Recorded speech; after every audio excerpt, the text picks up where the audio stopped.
My name is Azim Surani. I'm a developmental biologist. I've been working on various aspects of mammalian germline development, which are cells which give rise to sperm and eggs.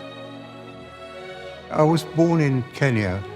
I was born in a very small town on Lake Victoria.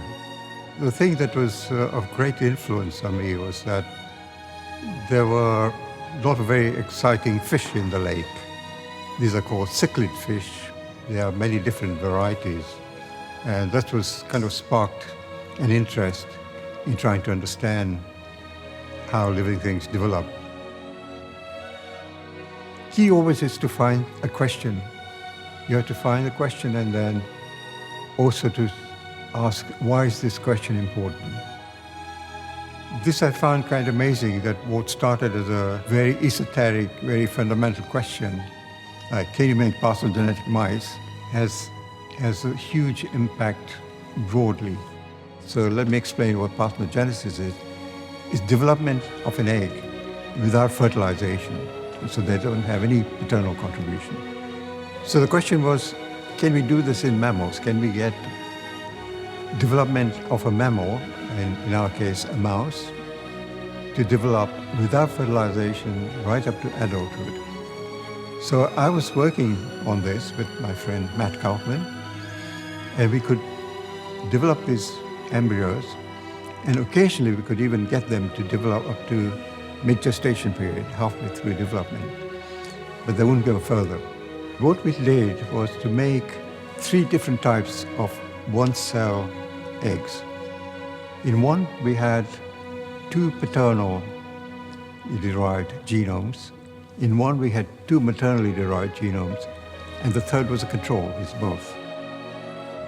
We found that the embryos with 2 maternal genomes had a relatively good embryo with very poor placental tissue, whereas the ones with 2 paternal genomes had very poor embryo but relatively better placental tissue. So we got an answer that, there was something that was happening, this non-genetic information that was coming in. And it was not clear how to describe this. And so when I wrote my paper in 1984, I decided to call it genomic imprinting. In other words, the idea was there was this non-genetic information, if you like, which was imprinted on these parental genomes, which was dictating their functions. We started to think that DNA methylation could be the imprint coming from with eggs and sperm. It's clear that this whole process must be occurring during the formation of the lineage which gives rise to sperm and eggs. One of the key changes that occurs at this time is the erasure of imprints.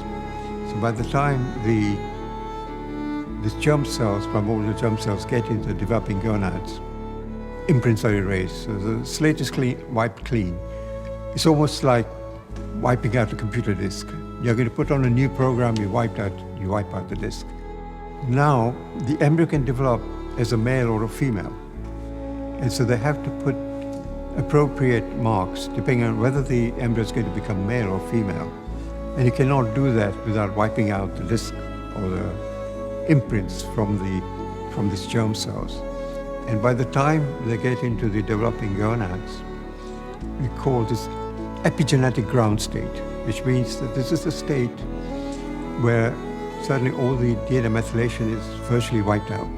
The question for me now, which I've been struggling with, is on the evolution of genomic imprinting. I've been wondering whether genomic imprinting has an impact on allowing this diversity of form that you see in mammals.